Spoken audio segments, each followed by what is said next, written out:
Түркістан облысы, Арыс қаласы, Мұхтар Әуезов гимназиясы, математика пәні, тақырып түзу теңдеуі, ұбт-ға дайындық.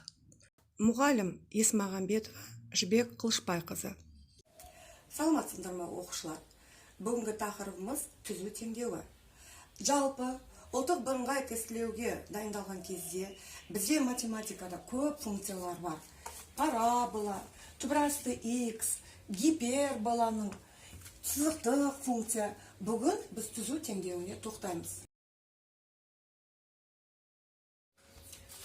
Түзу екі нүкте арқылы өтеді. А x1, y1, b x2, y2. Түзу теңдеуі x минус x1, x2 минус x1, y минус y1, y2 минус y1. x1, y1, x2, y2 нүктелері x, y айнымалы. Мысалға, координат жазықтықта түзу жүргізілген. А нүкте, Б нүкте арқылы. А-ның координатасы 0, 3, Б-ның координатасы 2, 0, x1, y1, x2, y2. Мына теңдеуге саламыз. X минус 0 бөлінген 2 минус 0-ге. Y минус 3 бөлінген 0 минус 3-ке. X бөлі 2 тең Y минус 3 бөлінген минус 3-ке. Пропорция мен 2Y минус 6 тең минус 3X-ке. 6 мына бетке барады плюспен. Бәрін 2-ке бөлсек, Y тең минус 1,5 X плюс 3. К минус 1,5 бұрыштық коэффициент. Бірінші, екінші, төртінші ширекте орналасқан. Бұрышы доғал, себебі К теріс сан. Түзудің екі түрі бар. Y-тен KX қосу B, К бұрыштық коэффициент. Немесе AX плюс BY плюс C тең 0. К оң сан болғанда сүйір бұрыш құрайды. К теріс сан болғанда доғал бұрыш құрайды. К1, К2 тең болғанда екі түзу параллель. К1 көбейту К2 минус 1-ге тең болғанда екі түзу перпендикуляр. Ұлттық бірыңғай тестілеудің ішінде өте көп кездесетін сұрақтардың бірі ол қай түзулер параллель, қай түзулер перпендикуляр. Және қай түзу доғал бұрыш құрайды, қай түзу сүйір бұрыш құрайды. Қарап отырсақ, мына жерде мынау 5 түзу берілген. Параллель болатындар 1, 2, 5. Неге? 2-ден 1 тең 0,5-ке, тең 2-ден 1-ге. Перпендикуляр болатындар 2 мен 3, 1 мен 3, 5 мен 3. Себебі К көбейту К береді минус 1.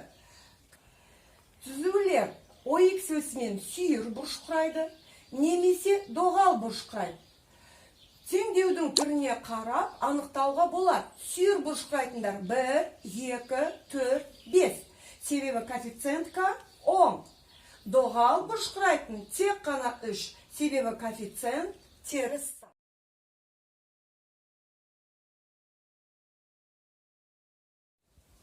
Қазіргі нұсқаларда ұлттық бірыңғай тестілеудің ішінде ең көп кездесетін есептің бірі.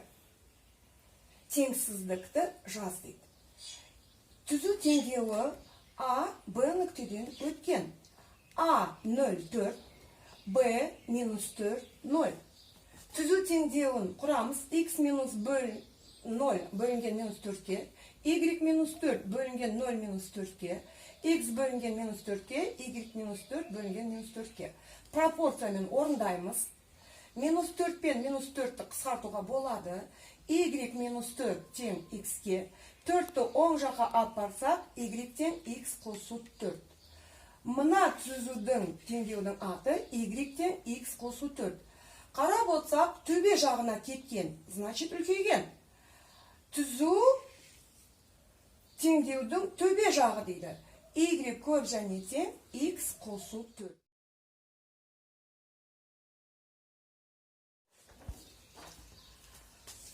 Шеңбер теңдеуі радиусы 3, центрі 10, 0. X квадрат қосу Y квадрат тең 9. түзу теңдеуі Ұлттық бірыңғай X. тестілеуге келетін есептің Астыңғы біреуін қарай жағы қарастырайық. боялған. Сол себептен y кіші және тең x. X квадрат қосу y квадрат кіші 9. Себебі ішкі жағы боялған. Қатан теңсіздік, қатан емес теңсіздік. Сызықтық функцияны көп дамытқан ғылымның бірі Лобачевский Николай Иванович. Сызықтық функцияның y-тен kx қосу b, y-тен kx, y-тен b түрлері бар. Құрметті оқушылар, осымен сабағымызды аяқтаймыз.